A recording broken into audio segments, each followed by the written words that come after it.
हल्दी को उगाने के लिए हमें बहुत ही न्यूट्रिशन रिच और भुरभुरी मिट्टी की ज़रूरत होती है, ताकि हल्दी के गांठें मिट्टी के अंदर बहुत ही फ्रीली ग्रो हो सके।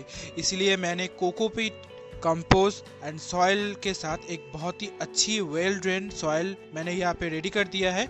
और सिर्फ 150 ग्राम हल्दी के साथ 10 महीने के अंदर मैंने 1.5 kg तक हल्दी ग्रो किया। Today is the harvesting time, let's see the harvesting.